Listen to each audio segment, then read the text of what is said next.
Great company in the studio. Sean Wright-Phillips and Jason Burt are here, and the stage is set. 1 point between Manchester City and Liverpool. We can't wait for this one. Many years we tried to compete against this legendary club. And for us, it's an honor. We pushed each other to insane levels. Blow for blow, toe-to-toe, blue and red. What a gripping narrative it constantly is. And City have snatched it in stoppage time. That is what champions do. One hand on the Premier League trophy once again. Liverpool just not going away. Liverpool close the gap. Breathing right down the neck of the champions. And the gap is 1 point. It's just 1 point now.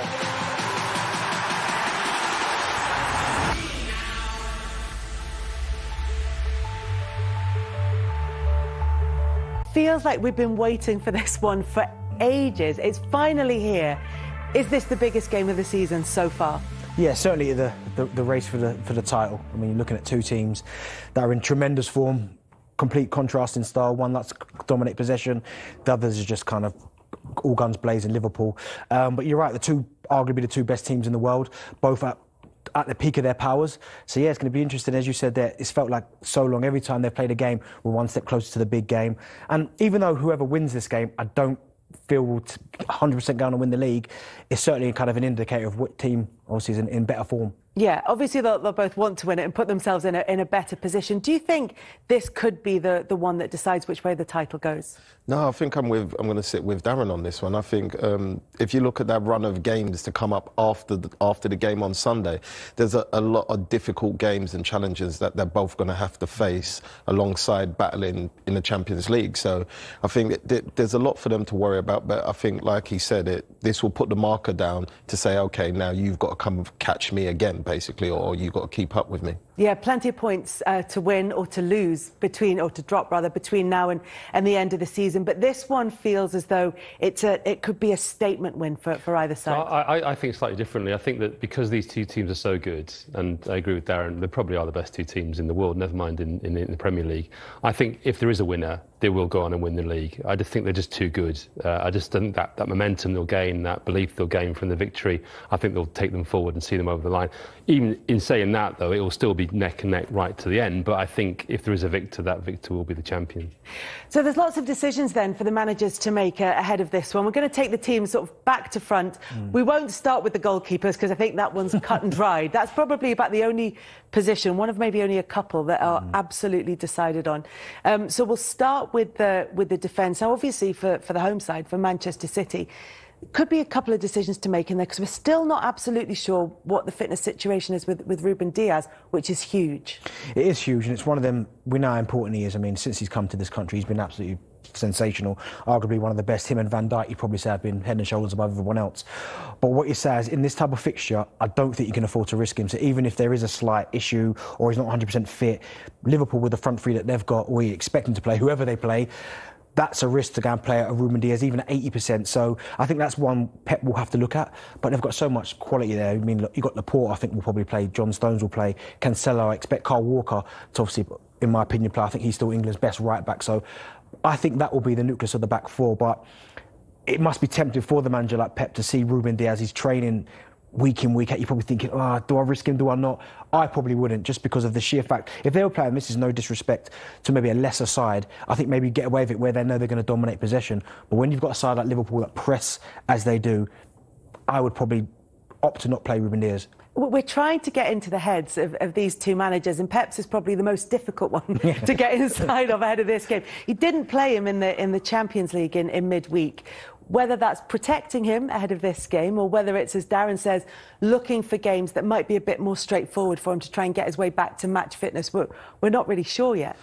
I think with Pepe, especially in that situation that you just highlighted, I think he believed in the team that he put out against Atletico Madrid to a point where he didn't need to rush Diaz back for that. He could afford to give him that rest, and hopefully it's for the reasons we all think it is that he comes back into the team against Liverpool. But like you said, you never actually know. But I think the defence is strong enough to deal with it without having to rush him back. I think Walker's back in the team now, and then you've got Stones and Laporte, and I think when they play well, they play very well. And Stones keeps a lot of clean sheets if you look at his record. And I think Cancelo's just that oddball who is basically a midfielder, a fullback, a striker, and a winger, and he's that guy that's going to help compact the midfield and make it hard for Liverpool. Yeah, it's a really interesting one, this, because of the Diaz situation, which makes it a little bit unpredictable. But he and Laporte have made the most Premier League appearances of the possible central defenders in this one, and it was different in midweek against Atletico Madrid. But what do we think for this one against Liverpool, Jason? I think he probably won't bring him back. I tend to agree with what Darren's saying. I think it might just be a little bit, actually also a little bit necessary, really. I mean, it's not as if Laporte and Stones have not worked as a two. So, I mean, John Stones and I really like Stones and Walker together as well. I think that really works very well. And I think Walker and Cancelo as the fullbacks are the best combination, because Walker can make it a three, can't he, when Cancelo pushes forward. So I think you'll probably look at that, and I would expect it to be Walker, Stones, Laporte, Cancelo, I think. But I mean, Diaz is so good. Can you afford not to put him in? I think you'll probably go with the two that played against. We should say as well in the Champions League, because Walker was suspended, there was an extra kind of he played spoke in that wheel. He played Ake at left back. But I mean, in terms of the Premier League, I think I'm absolutely certain that Walker will play on Sunday. Yeah, I think he's got to. And if you look at the game in midweek as well, if there was a game that maybe Ruben Diaz was maybe fit for, you could have put him in against Atletico Madrid, because it wasn't like they were under any kind of pressure. I mean, Atletico played with two centre forwards that were playing right back and left back. So I think they had not just no shots on target. I think they had no shots in the game at all. Atletico Madrid in that game. So I think trying to judge that defence on that Atletico Madrid performance is a little bit of a false truth. But it's true what you're saying about Atletico Madrid. I was at the game and I was looking at the game. I couldn't believe what I was actually seeing. I thought to myself, they're going to go for it, because they can't. The players they played up front, you can't play counter-attack football with, because they're not quick enough. They're not quick enough to get past the City defence. So it was strange in general. Yeah, they might just look for set pieces in the return leg. But we're not here to talk about the Champions League. We're here to talk about the Premier League. What we probably should do before we go further with this is take a look at the lineups from the last time these two met earlier in the season, which was just a fantastic game. Just to give us an idea of who we're looking to put into each hole. They both went 4-3-3 in that. Imagining same sort of thing for this game on Sunday, and of course there were injuries in there as well.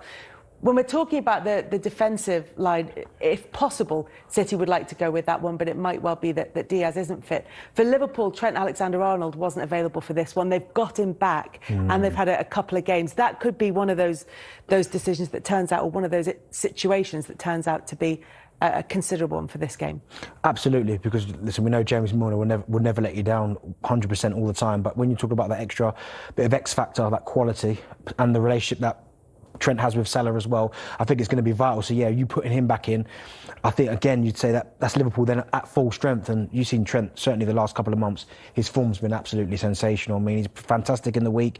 He set plays, he just gives him a whole new dimension. And even when he's got the ball, if you look at the movement of the likes of Salah, Jota, even Mane, who's on the far side, every time Trent gets the ball and he's got comfortable possessions, their movements, they're running in behind. It's like the red arrows, they're all over the place, because you've got someone there who can find that pass. He's almost like a quarterback when you think about it. If you give him that much time, which is where normally you say that about your midfielders like your Kevin De Bruyne's, but if you give Trent that much time, he will literally put the ball anywhere you want and in a position that can actually hurt you.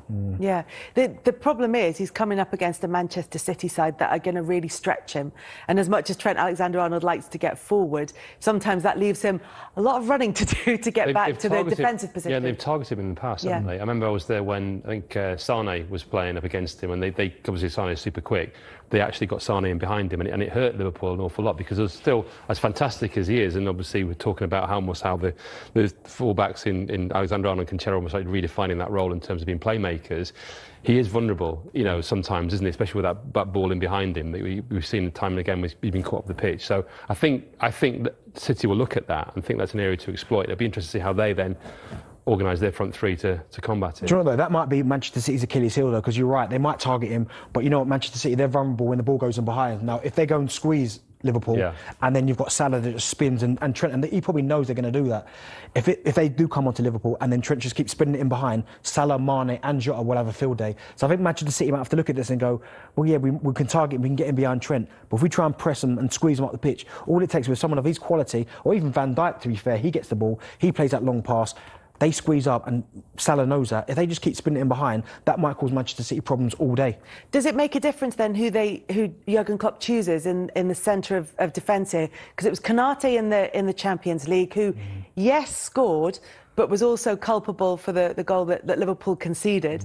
So what do you think comes into his thinking there? Is it Konate? Is it Matip? What do you think? I think the biggest thing that he will have to do, especially to allow Trent to do what he likes to do best, is for me, he has to play Henderson and Fabinho. He has to play. He can't play one of them because that's stretched too far, because City go from one side of the pitch to the other so quickly that the midfielder most probably won't be able to get across to help Trent. Whereas if he plays both of them, they can kind of just say, all right, you take care of the left, I take care of the right.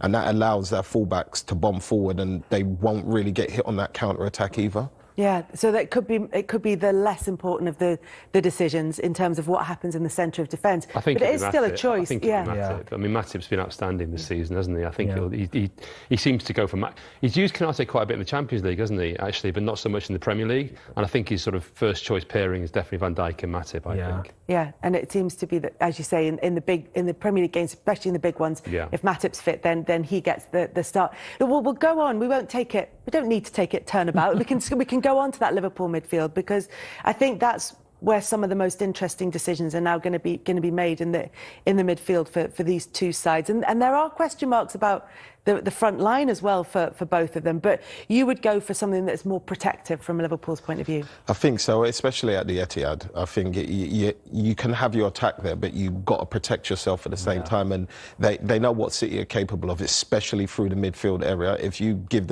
people like Kevin De Bruyne those little gaps in and around your area, he will cause you problems, whether it's a pass or whether it's him shooting. So I think they're going to try and keep City as wide as possible. Yeah, so put the grown-ups in charge of it. You've also got Thiago to come into the mix. It was Curtis Jones at Anfield earlier in the season. What do you think? I mean, I love Thiago. In possession, I love it. But I think it's for Liverpool, it's vital. It's what they do out of possession.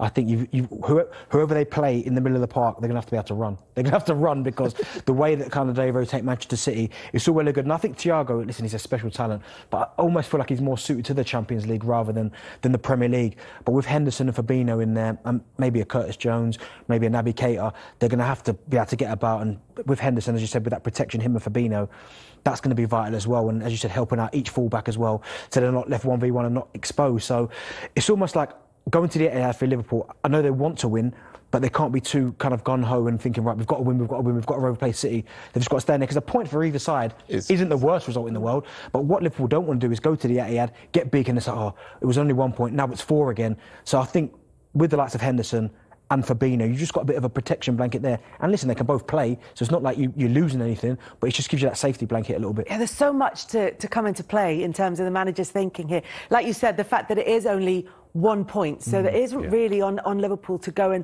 fully attack this game and take quite a risk-taking side, but they don't want to go and take too many risks. No, they don't want to go and get beaten, basically. Yeah. You know, that's as simple as that. So yeah, absolutely. I mean, that is one of the key decisions. I think he will go Henderson and Fabinho, and then it's who's that third midfielder. And if he goes Keita, I think that's quite telling. If he goes Thiago, that's quite telling in a sense that, you know, you think he's going to go for it a bit more with Thiago. And I agree with you in terms of Thiago. I think Thiago's a wonderful player. I think he's struggled a bit with the physicality of the Premier League. I think it's been, and he's had issues around COVID and so on and so forth. I think he's been quite frustrated during his time at Liverpool. It hasn't quite worked out the way he expected to. Obviously, they expected to.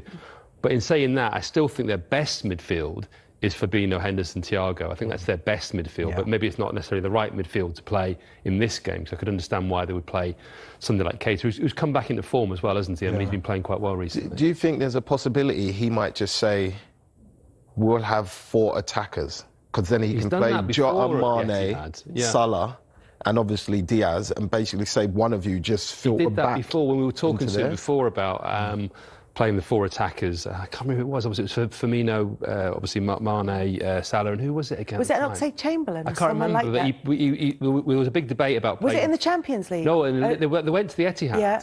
I think it might have been in a league game, and he ended up playing the four of them. He played the four, and they went for it, and I think they got a result. And I think it might have been a draw. I can't remember anyway, but he has done it before. Because it kind of allows him to physically say, all right, Fabinho and Henderson, you don't need to come over the halfway line. Do you know what I mean? You can just play them the ball and kind of let them express themselves. Because if you play those guys high up the pitch, you're calling it on with City, aren't you? You're saying, right, okay, are you going to come at us? Because they like to play at high lines. You think, well, it's almost cat and mouse. If we're going to leave, because that's what I would do. I would leave Salah, Jota, and Mane as high as possible. Because then surely Cancelo, I know he's fantastic going forward. I know Kyle Walker, but you've always got that slight concern about, well, if I go too far forward and you look behind you and you've got, these three guys on the halfway line, that might just force City to go back a little bit. It was Jota he played. He played Jota. He played Jota, Mane, Salah, and then he played Firmino in behind the number 10 role, That's what he did, He played that. When Jota just signed? Yes, and he's come in and he's done really, really well. And we're all, who's he going to leave out? He played all four of them. That's what I would do if I was him. Yeah, it's a really interesting decision. But also, in terms of having someone like Henderson in there, you need the grown-ups. You need the sensible, cool heads in the middle of it, because this could be frantic if somebody isn't on the pitch getting a grip of the players as well. Yeah.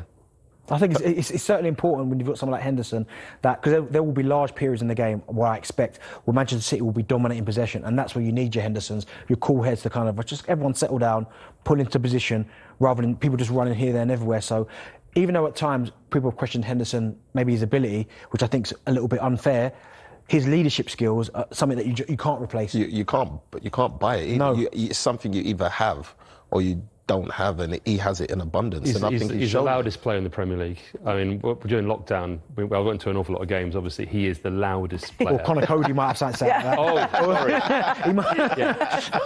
You're absolutely right. Maybe Connor Cody's the other one, actually. I thought about those two are the loudest two players in the Premier League. Yeah, and there's lots of players who've made their debuts next to Jordan Henderson, said, he just talked to me all the way through the game. He just coaxed me through it. But look, that's not going to be the case. He's going to be more experienced next to him, alongside him at the Etihad. But like you say, the Manchester City midfield is quite an interesting choice here as well, because look, Pep Guardiola he probably gets accused of overthinking because we remember the decisions that he made that didn't work out, and that's probably why. Whereas when he sort of takes a risk on something and it comes off, we go, Guardiola being Guardiola, the man's just a genius. But when he goes into this game against Liverpool, what do you think he's going to do in midfield? I don't think he's going to change much. I think it'll be KDB. I think Bernardo will play, and obviously I think Rodri will play, because I don't think Further's fit enough to do it, although I would play both of them, because I like my defence protected at all times, and it kind of frees up your attackers to be a little bit more risk-taking. So, but I think he'll play those three, and Bernardo's the man, isn't he? Especially against Liverpool. Yeah.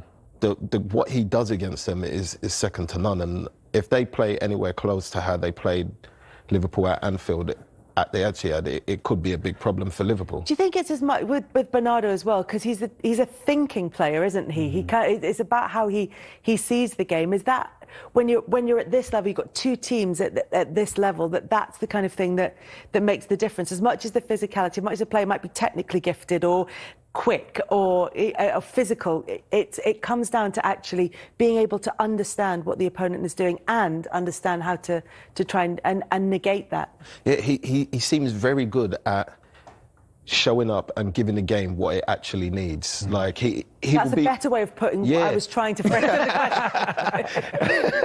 it. It's weird because like I said, in the game against Anfield, they was passing the ball, but nobody was really taking people on. And then all of a sudden, Bernardo just started streaming past people, and it started opening up things. And then people started obviously getting tighter to him, which then created space everywhere else, which then allowed the other City attackers to get into it. And that's how City like to play. They like spaces. And as soon as you narrow that space down, without the number 9, that's where they seem to have kind of struggled. And to a T, in the games that I've watched, especially the Palace game, that is something that I saw. They made chances, but the space was never there. And if they have the space against Liverpool, it's going to be massive problems. Sean, you said you